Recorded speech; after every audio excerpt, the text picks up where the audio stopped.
Oke, baik. Assalamualaikum warahmatullahi wabarakatuh. Selamat sore semuanya. Suara saya bisa didengar ya? Sore, Bisa, Pak. Pak. Sore Sore, Pak, sore, Bisa, Pak. Bisa, sore Pak. Pak, Sore, Sore, sore Pak. Pak. Bisa didengar, Pak.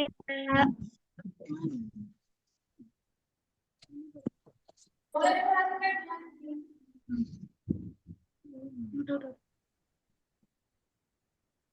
Oke, baik. Eh, Kalau perkenalan sudah, kemarin saya sudah diperkenalkan. Kebetulan saya ketua program studi dan saya pikir hari ini perlu saya sampaikan hal-hal teknis terkait dengan apa yang harus kalian lakukan selama perkuliahan yang akan dimulai di hari Senin. Kira-kira begitu ya. Oke, baik. Nah, sebelum ke sana, ada beberapa hal yang ingin saya sampaikan di awal. Nanti kalau suara saya kurang jelas, dikasih tahu ya. Baik, yang pertama terkait identitas program studi ini. Jadi program studi ini bernama Program Studi Biologi S1, S1 ya. Kemudian berada di jurusan biologi. Jadi di atas program studi itu ada jurusan. Jadi di atas ketua program studi itu ada ketua jurusan. Kemarin sudah diperkenalkan yaitu ketua jurusannya Ibu Khairi Jalubis, SSC, MSc, PhD. Nah, kemudian akreditasi program studi biologi ini saat ini berakreditasi A dan saat ini sedang menyusun untuk mengusulkan akreditasi unggul.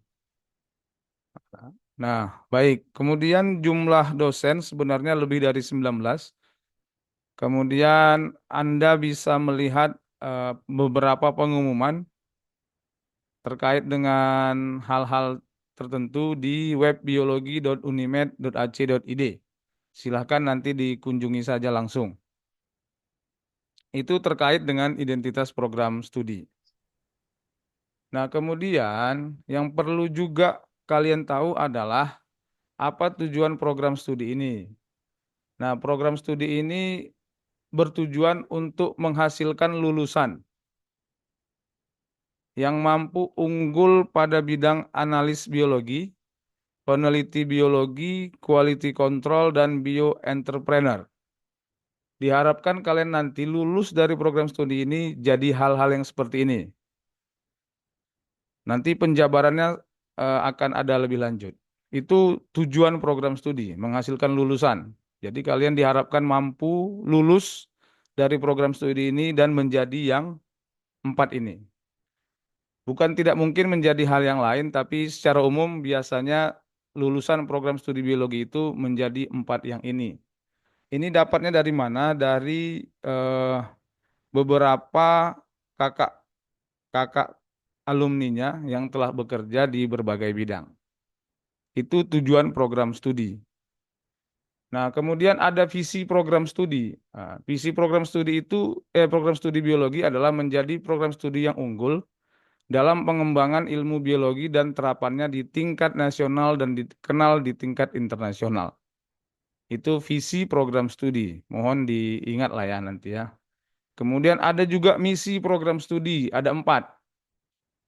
Jadi yang pertama itu menyelenggarakan perkuliahan biologi yang bermutu, berstandar nasional dan internasional. Ini maksudnya berstandar nasional itu adalah kurikulum yang kita pakai berstandar nasional dan materi yang dipakai itu adalah berstandar internasional. Kemudian nanti melaksanakan penelitian biologi dasar dan terapan.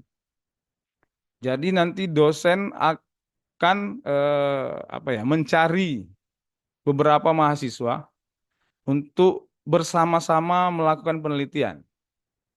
Jadi dosen itu enggak penelitian sendiri gitu, tapi biasanya mengikutkan mahasiswa dalam penelitiannya. Yang ketiga, melaksanakan pengabdian masyarakat. Ini sama juga. Kalau yang tadi penelitian, ini mengabdi kepada masyarakat. Biasanya juga mengikut sertakan mahasiswa. Jadi dosennya nggak pergi-pergi sendiri, nggak meneliti sendiri, nggak mengabdi sendiri. Biasanya diajak mahasiswanya supaya punya pengetahuan yang sama, jadi nanti bisa dibimbing sekalian. Kemudian membangun kemitraan. Yang keempat ini membangun kemitraan itu maksudnya adalah bahwa program studi ini telah menjalin beberapa kemitraan dengan misalnya Rumah Sakit Haji Medan, misalnya Rumah Sakit Haji ya. Jadi nanti untuk apa kemitraan ini? Yang pertama penelitian bersama, yang kedua nanti praktek praktek kerja lapangan. Jadi nanti di semester 6 misalnya, biasanya kakak kelasnya mulai satu semester di luar kampus, praktek kerja lapangan di rumah sakit haji, di rumah sakit atau di lab-lab penelitian yang ada di sekitar Sumatera Utara. Kemudian ini yang penjabaran yang tadi, analis biologi. Lulusan program studi biologi itu diharapkan mampu menjadi analis biologi. Apa itu yang dimaksud dengan analis biologi? Misalnya, analis data science. Analis data science ini. Jadi ada dosen kita yang punya eh, kompetensi sebagai data science. Nanti diskusi dengan beliau saja. Kemudian big data sequencing molekuler. Kemudian biologi lingkungan, termasuk analisis masalah dampak lingkungan. Kalau big data sequencing molekuler ini tren penelitian biologi saat ini. Jadi kalau ditanya nanti apa tren penelitian biologi saat ini, sequencing molekuler dan big data. Atau sederhananya utak-atik gen gitulah. Nah, kemudian ada biologi lingkungan, AMDAL. AMDAL itu biasanya analisis masalah dampak lingkungan. Yang kedua, profil lulusannya adalah peneliti dan pembelajar biologi. Bisa nanti setelah lulus dari program studi ini menjadi peneliti atau asisten peneliti. Bisa menjadi tenaga ahli di lab. Jadi ada kakak-kakak kelasnya yang sudah lulus menjadi peneliti di berbagai lab. Ada yang di BRIN, ada yang di lab-lab BUMN, swasta, dan sebagainya. Ada yang menjadi laboran sekolah. Ada yang menjadi konsultan. Bisa konsultan kesehatan, konsultan alat-alat laboratorium, dan sebagainya. Atau bisa lanjut S2. Banyak. Ada yang lanjut ke dalam negeri, ada yang sampai ke luar negeri. Kemudian profil lulusan yang ketiga itu adalah menjadi quality control. Misalnya sebagai auditor atau quality assurance yang biasanya bidangnya di biologi. Kalau auditor itu biasanya auditor lingkungan atau auditor keselamatan kerja atau K3. Kemudian ada juga yang bioentrepreneur. Nah, jadi ada kakak kelasnya yang membuka usaha. Ada yang bergerak di bidang pembudidayaan jamur tiram, itu kita sebut nanti UMKM atau bio e-commerce. Nah, itu profil lulusan. Jadi diharapkan tidak jauh dari sinilah. Jadi mulai sekarang sudah bisa di diangan-angankan saya mau menjadi apa dan untuk apa saya kuliah di program studi biologi, kira-kira gitu. Saya kuliah di program studi biologi ini untuk apa? Nah, kira-kira untuk yang jadi ini gitu. Nah, kalian mau yang mana? Silahkan. Sesuai dengan spesifikasi bidang. Karena nanti di biologi itu ada cabang-cabang spesifik. Misalnya, kalau yang bergerak di bidang tumbuhan, berarti dia fokusnya ke tumbuhan. Dan itu nanti mulai, spesifikasi itu dimulai dari semester 6. Ada yang suka dengan mikroba misalnya, yang suka dengan bakteri, atau yang suka dengan utak-atik gen, vaksin misalnya. Ada yang suka dengan kelapangan misalnya, ke lingkungan, ekologi, ke hutan, ke laut, dan sebagainya. Mana tahu mau meneliti misalnya populasi ikan di Danau Toba dan sebagainya. Itu nanti percabangannya, spesifikasi dimulai di semester 6. Kemudian, bagaimana kita berproses di program studi ini? Jadi, ada kegiatan akademik. Kegiatan akademik itu mencakup semua kegiatan yang berhubungan dengan proses pembelajaran. Selain perkuliahan, juga ada kegiatan-kegiatan akademik lainnya, misalnya lomba karya tulis misalnya, kalau perlombaan. Atau seperti kata Bapak WD3 kemarin, ada Pekan Kreativitas Mahasiswa atau PKM. Nah, kemudian ada yang sifatnya non-akademik. Kalau yang akademik kemarin misalnya di sini ada yang pernah ikut lomba olimpiade misalnya, olimpiade biologi ya, karena kita nanti fokusnya ke biologi. Silakan dilanjut gitu. Karena biasanya setiap tahun itu ada seleksi olimpiade tingkat nasional bidang MIPA. Biasanya ada seleksi itu. Nah, nanti silakan yang bakatnya olimpiade biologi ya diikutkan. Nanti kami buka pendaftaran siapa yang mau ikut, ya sudah ikut saja. Olimpiade tapi sifatnya biologi ya. Karena kita program studi biologi. Itu yang akademik. Kemudian ada yang non-akademik. Ini sifatnya misalnya kejuaraan olahraga. Kalau kemarin dulu waktu SMA-nya pernah ikut lomba bela diri misalnya, atau olahraga yang lain, silakan dilanjutkan gitu, jangan dihentikan. Nah, itu yang non-akademik. Atau lomba nyanyi, atau yang berhubungan dengan itu silakan. Kemudian ada sikap. Nah, nanti selain penilaian kemampuan berpikir atau kognitif, ada penilaian sikap. Nah, itu perlu dicermati. Kemudian ada hal-hal lain mungkin yang teknis sifatnya nanti akan ditemukan di lapangan. Nah, kemudian ini yang pertama paling utama. Semua mahasiswa, baik yang baru atau yang lama, ini cerita yang baru lah ya, wajib mengisi KRS di laman devakad.unimed.ac.id. Nah, KRS itu kesingkatan dari Kartu Rencana Studi. Jadi setiap mahasiswa merencanakan studinya satu semester itu untuk kuliah apa saja. Dengan cara mengisi KRS namanya di laman devakad.unimed.ac.id. Nanti bisa dibuka. Nah, nanti di halaman pertama dibuka, karena kalian masih baru, di situ ada peringatan, mohon dibaca. Nanti dibuka dan mohon dibaca. Nah, KRS itu sebutannya ya. Nah, karena kalian semua semester 1, maka mata kuliah yang keluar di semester 1 wajib diambil. Nah, apa saja mata kuliahnya? Nah, oke, baik. Kita akan teruskan. Nanti saya akan sebutkan mata kuliahnya.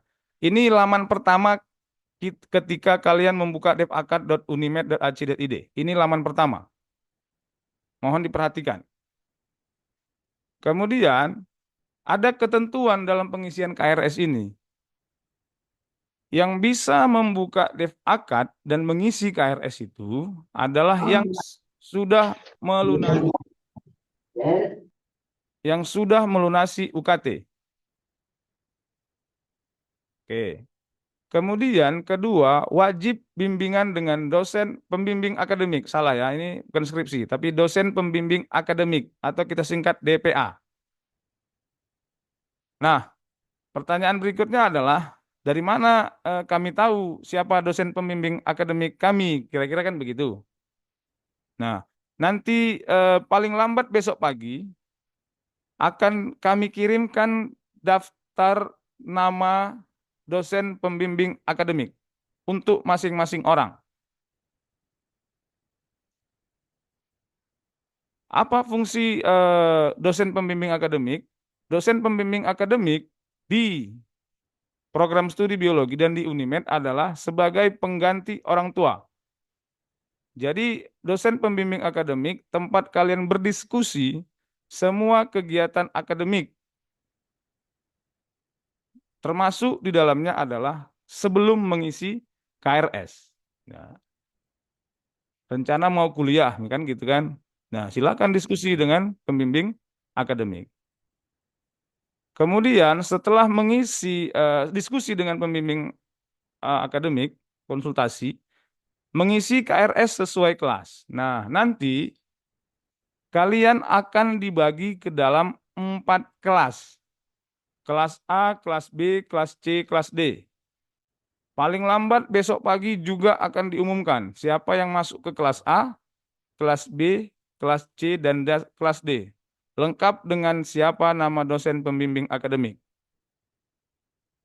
Gitu ya. Nah, berarti kalau sekitar 140-an yang tercatat, berarti rata-rata satu kelas itu bagi 4 lah ya, 140 sekitar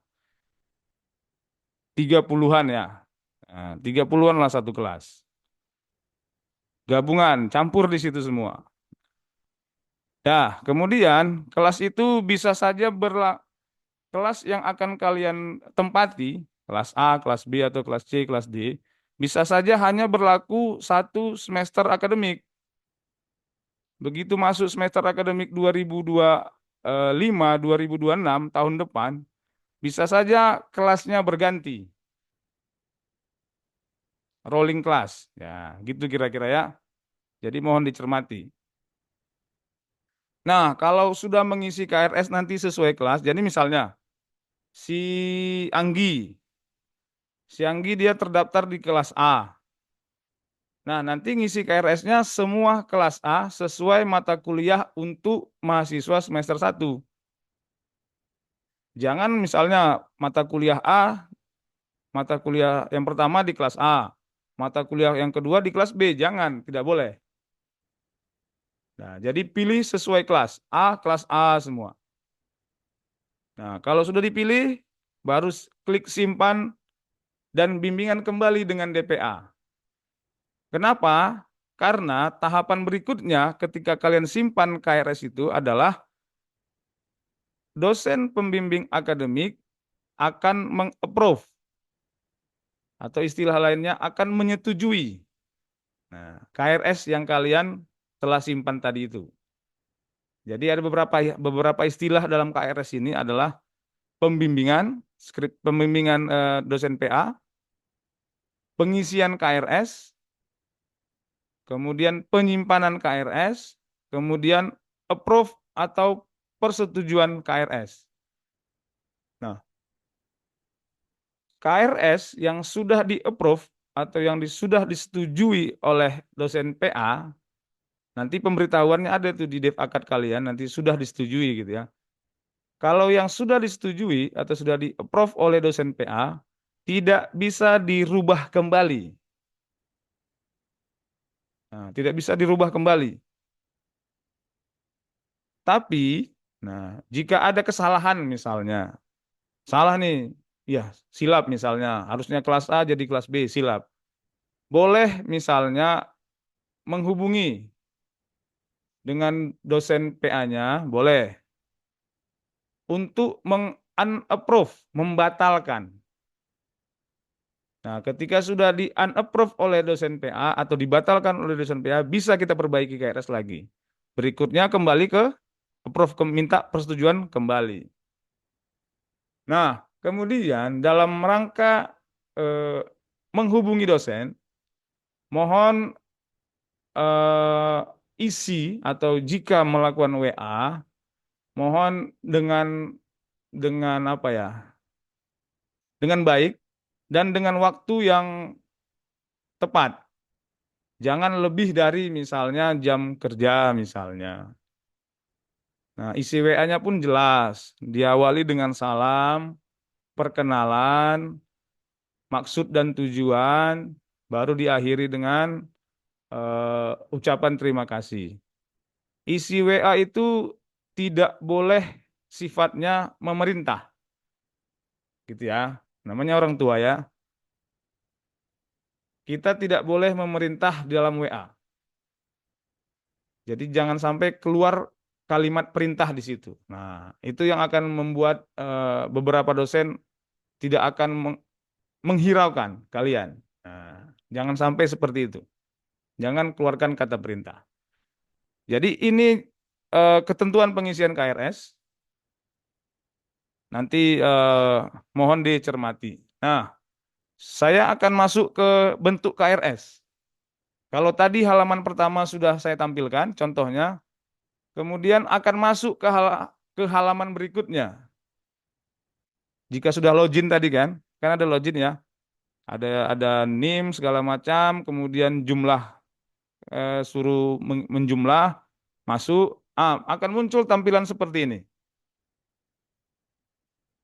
Ini punya kakak kelasnya. Ada beranda, ada profil mahasiswa, ada portofolio sampai ke bawah. Nah, waktu mengisi KRS, Anda boleh apa aja, apa namanya ya, telusuri saja masing-masing. Nggak apa-apa, klik saja. Mau tahu apa isi portofolio, ya isi aja, buka aja, nggak apa-apa. Nah, nanti kalau mengisi KRS, silakan cek distribusi mata kuliah ditawarkan, kemudian klik KRS. Nah, ketika klik KRS, biasanya akan muncul tampilan seperti ini, daftar mata kuliah. Nah, pilih mata kuliah yang ditawarkan untuk semester 1 dengan cara memilih ini. Nah, ini tanda biru gitu ya. Misalnya mata kuliah perkembangan hewan. Ini semester 3 ya, bukan semester 1. Kelas A misalnya. Ya udah klik kelas A sampai dia berwarna biru seperti ini. Nah, jika semua sudah semester 1 mata kuliahnya sudah dipilih, di ujung akan muncul seperti ini, di bawah. Paling bawah scroll ke bawah akan muncul seperti ini. SKS yang berapa yang sudah diklik? Jumlah SKS. Nah, di program studi biologi yang berbobot 3 SKS itu biasanya diikuti dengan praktikum. Jadi kalau ada mata kuliah yang 3 SKS berarti ada kuliah teorinya dan ada kuliah praktikumnya. Nah, apakah di hari yang sama? Tidak. Gitu ya. Misalnya teorinya di hari Senin, bisa saja praktikumnya di hari Selasa. Di mana praktikumnya? Di lab. Semalam belum kunjungan ke lab ya? Oke. Nanti besok hari Senin pagi datang cepat jam 8. Silakanlah ditelusuri. Baru kemudian klik simpan KRS. Ini yang saya bilang tadi, klik simpan KRS. Nah, setelah ini nanti baru diskusi dengan dosen PA untuk menyetujui atau approve KRS. Itu penting. Nah, kenapa penting mengisi KRS ini? Jadi begini, daftar peserta kuliah untuk masing-masing mata kuliah itu secara sistematis isinya orang-orangnya adalah yang sudah mengisi KRS. Jadi daftar absensi yang akan kami keluarkan dari prodi, itu nama-nama yang ada di situ itu bukan diketik manual, tapi semua yang sudah mengisi KRS dan menyimpan KRS dan sudah di-approve otomatis akan masuk ke daftar absensi. Itu yang pertama. Yang kedua, maka otomatis sahlah dia menjadi peserta mata kuliah itu. Kalau dia sudah sah, berarti nama yang bersangkutan ada di daftar nama tempat dosen meletakkan nilai di sistem. Jadi nanti dosen memberikan nilai itu bukan manual, tapi langsung mengetik di sistem, di Dev Akad dosen. Jadi kalau tidak mengisi KRS, otomatis nama kalian tidak akan muncul di akun Dev Akad dosen pengampu mata kuliah. Itu yang sering terjadi. Dia lupa mengisi KRS, lupa menyimpan, bahkan lupa meng-approve oleh dosen PA-nya. Dia kuliah 1 semester, pagi, siang, malam. Tiba-tiba waktu dosennya mau menginputkan nilai, nama yang bersangkutan nggak ada. Nah, kalau itu terjadi, itu tidak bisa lagi kita mengisi KRS. Otomatis dianggap tidak mengikuti perkuliahan, walaupun tiap hari hadir, lengkap datanya. Jadi mohon dicermati dalam pengisian KRS ini. Saling ingat mengingatkan dalam satu kelas nanti. Itu fungsi dari KRS. Oke. Nah, bagaimana kita berkuliah? Jadi di Universitas Negeri Medan, di program studi biologi, seperti yang di Bapak WD1 sampaikan, ada sistem blok. Blok ini maksudnya blok waktu. Jadi perkuliahan kita didasarkan pada sistem blok. Bloknya bagaimana? Blok waktu. Waktunya bagaimana? Seminggu itu masuk 2 kali di mata kuliah yang sama. Kalau biasanya kuliahnya itu seminggu sekali. Misalnya mata kuliah biologi umum. Kalau dulu biologi umum itu hanya seminggu sekali masuknya. Seminggu sekali sekali teori, sekali praktikum dalam 1 minggu. Itu dulu. Karena adanya sistem blok, maka saat sekarang nanti semester mulai hari Senin nanti masuk mata kuliah misalnya biologi umum 2 kali seminggu. Di mana melihat jadwalnya di roster. Nanti akan di-share juga jadwal kuliah. Nah, misalnya biologi umum hari Senin jam 8.50 sampai jam 10.40 pertemuan pertama. Nah, kemudian hari Rabu masuk lagi biologi umum pertemuan kedua. Begitu juga praktikumnya. Praktikumnya misalnya hari Selasa. Kemudian dilanjut dengan hari Jumat misalnya. Oke, gitu ya. Jadi menghitungnya jumlah pertemuan, bukan jumlah minggu. Karena seminggu masuknya 2 kali. Jumlah pertemuannya berapa kali? Tetap 16 kali. Di dalamnya sudah ujian tengah semester dan ujian akhir semester. Jadi kita menganut 2 kali ujian. UTS, ujian tengah semester di pertemuan ke-8, kemudian pertemuan ke-16, ujian akhir semester. Nah, apa isi ujian UTS? Biasanya materi yang disampaikan sebelum ujian tengah semester. Artinya pertemuan 1 sampai pertemuan 7. Kalau yang UAS itu gabungan semua biasanya. Itu yang sistem blok. Kemudian kita mengenal namanya 6 tugas KKNI. Setiap mata kuliah wajib mengerjakan 6 tugas setiap mahasiswa. Apakah tugasnya nanti individu atau kelompok? Itu tergantung dosennya. Apa itu 6 tugas itu? Ada tugas rutin yang bisa saja tiap minggu atau tiap pertemuan. Ada critical journal report, ada critical book report, ada mini riset, ada project, dan ada rekayasa ide. 6 tugas. Nah, 6 tugas ini setiap orang pasti dapat. Nah, apakah tugasnya individu atau kelompok? Itu tergantung dosennya. Biasanya di pertemuan pertama sudah dijelaskan semua tugas dan deadline pengumpulan. Biasanya begitu. Jadi nggak tiba-tiba.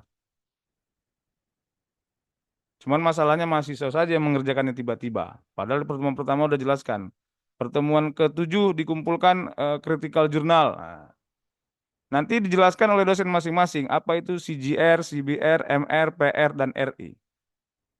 Nah, nanti ada sebutan case method dan team based project. Case method itu biasanya adalah gabungan beberapa tugas disatukan dalam bentuk case method, studi kasus. Biasanya begitu. Nah, kemudian ada praktikum. Praktikum dilakukan di laboratorium sesuai dengan jadwal. Letaknya itu di belakang, di dekat teknik. Ada dua gedung lab biologi. Kita sebutnya gedung 84 atau kita sebut dengan lab biologi lama atau gedung 176 atau lab biologi baru. Gedung itu berdampingan dekat dekat prodi Ilkom. Nah, masing-masing lab nanti ada laborannya. Semalam sudah diperkenalkan salah satu laboran. Nanti berhubungan dengan mereka. Nah, selama praktikum biasanya selain dosen yang mengawasi juga ada asisten mahasiswa. Dan setiap peserta praktikum biasanya wajib memakai baju lab. Nanti akan dijelaskan oleh dosennya masing-masing. Tadi sudah jelaskan dosen pembimbing akademik sudah dijelaskan. Oke, kita lanjut. Nah, ini mata kuliah yang akan kalian ambil di semester 1. Ada 1, 2, 3, 4, 5, 6, 7, 8. Ada 8 mata kuliah yang wajib kalian ikuti semester 1 ini. Dari 8 ini nanti akan dibagi blok 1 dan blok 2. Nanti ketahuan nanti di jadwal, di roster. Biologi umum 3 SKS, berarti ada praktikumnya. Kemudian teknologi informasi dan literasi data, biasanya ini di lab komputer. Di lab biologi lantai 3 lab lama biasanya. Kalau biologi umum praktikumnya di lab biologi. Nah, kemudian ada matematika dasar, ada bahasa Inggris biologi, ada manajemen lab, ada taksonomi hewan invertebrata, ada kepemimpinan dan ada kimia umum. Jumlah total SKS 20 SKS. Jadi nanti ketika ngisi KRS, pilih ini, jangan pilih yang lain gitu. Semester 1 ya, jangan salah. Nanti saya bagikan juga daftar mata kuliahnya di grup kita. Nah, ini contoh jadwal kuliah. Nanti lengkapnya akan saya bagi. Ini dia, ada 2024A, 2024B, 2024C, 2024D. Misal, 2024 kelas A. Hari Senin itu jam 8.50 masuk biologi umum K. K itu maksudnya kuliah, teori. Kalau P itu seperti ini yang ini biologi umum P itu praktikum. Lihat nama ini nama dosen. Nah, ini dosennya nih. Nanti kepanjangan dari masing-masing dosen ini ada di jadwal itu. Nanti silakan dicari. Misalnya DRM. DRM itu dengan Bu Dwi Ratna.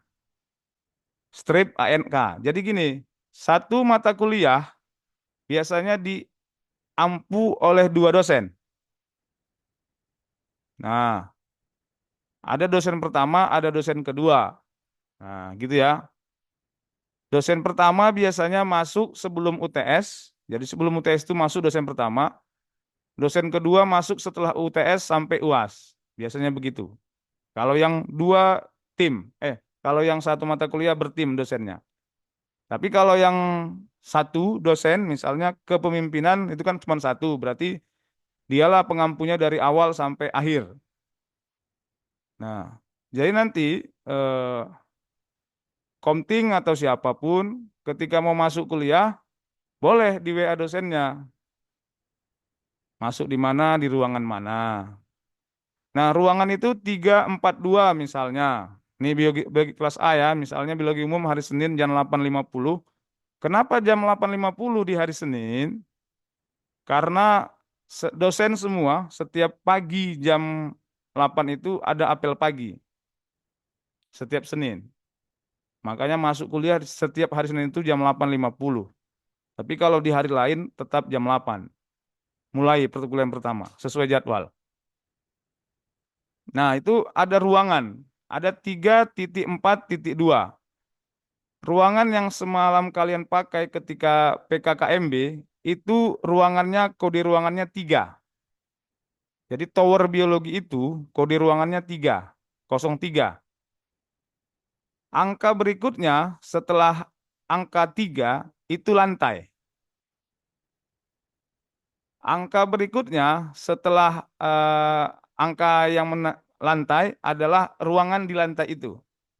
Misalnya 3.4.2 berarti ruangannya di 03 lantai 4 ruangan 2. Karena satu lantai itu ada 3 ruangan perkuliahan. Gitu ya. Kemudian ada 343 misalnya, ya udah berarti lantai 4 ruangan 3 gitu. Di tiap pintu ada label ruangan tiap pintu. Kalau 368 berarti lantai 6 di ruangan 8. Gitu ya. Ingat ya, angka kedua adalah lantai. Nah, dalam mencermati lantai yang sampai lantai, jadi ruang perkuliahan kita itu adalah dari lantai 3 sampai lantai 7. Lantai 8 dan lantai 9 itu adalah ruang dosen. Nah, dilarang naik ke lantai 8 ataupun ke lantai 9 jika tidak disuruh dosennya. Kalau disuruh silahkan. Kalau tidak jangan naik. Lantai 10 itu aula. Lantai 1 itu, nah begitu kalian masuk kemarin dari pintu kaca dari luar, sebelah kiri ada resepsionis, meja resepsionis. Di situ ada dosen yang duduk. Jadi, setiap kelas, misalnya kelas A 2024A, biasanya kalau mau masuk kelas itu meminjam kunci dulu ke resepsionis. Dicatat namanya siapa yang meminjam, baru kuncinya diberikan. Jadi hafal ruangannya. Misalnya hari Senin 2024A masuk biologi umum dengan dosen Ibu Dwi di ruangan 342. Pinjam kunci dengan ibu-ibu atau bapak-bapak yang ada di resepsionis. Dan beliau adalah dosen. Jadi yang sopan minjamnya, kira-kira begitu. Jadi pinjam kunci, baru masuk ke ruangan, cek ruangan semua, kemudian setelah perkuliahan selesai, nah, jika ruangan itu tidak dipakai oleh kelas selanjutnya, kunci kembali, AC-nya dimatikan, infokusnya dimatikan, kursi dibaguskan, pintu dikunci. Kuncinya kembalikan kembali ke resepsionis. Nanti ada tanda tangan kembali. Jadi yang komting atau sekretaris ada kewajiban di situ. Jam berapa minjam kunci, jam berapa dikembalikan. Nah, mohon nanti kita sama-sama menjaga ruangan itu. Ruangan itu baru dipakai 1 semester. Jadi gedung biologi itu baru dipakai 1 semester perkuliahan. Jadi mohon sama-sama dijaga. Setelah selesai perkuliahan, lampu dimatikan, sampah jangan ada yang berserak dan sebagainya. Kalau ada yang ke kamar mandi, lampu kamar mandi kalau sudah selesai dimatikan. Ada yang ke musola sholat, silahkan. Gitu ya. Oke, ini slide terakhir. Oke, sudah. Itu hal-hal penting yang perlu saya sampaikan mengingat hari Senin kita sudah berkuliah.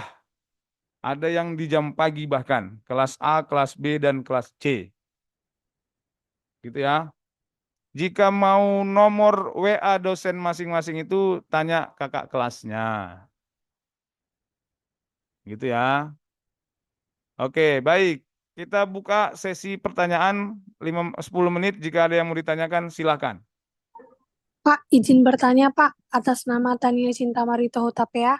Oke, silakan Tania. Izin bertanya Pak, mahasiswa yang mendaftar KIPKA itu kan NIM-nya belum keluar, dan keluarnya itu di bulan 10.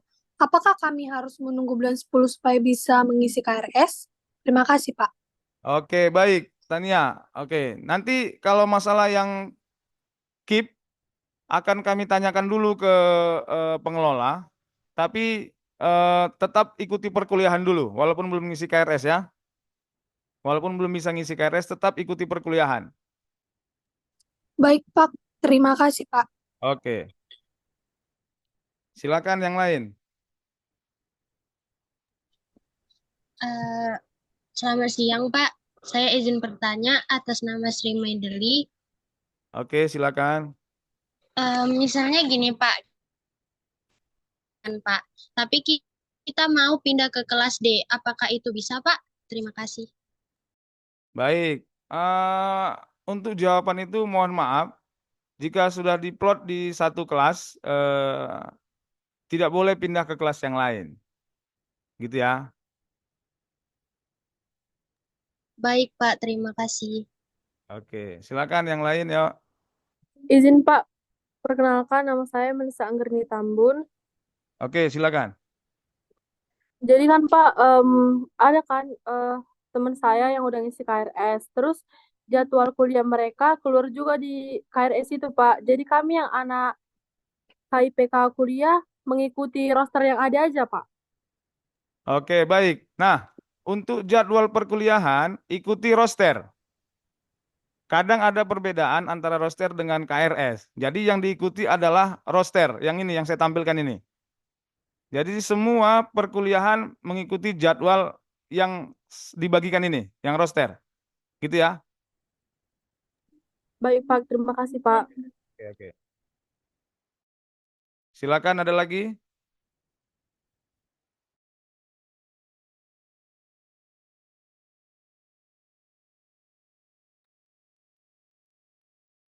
Oke, ada lagi. Kalau tidak ada kita cukupkan. Mana tahu ada yang mau ikut panjat pinang atau tarik tambang sore ini.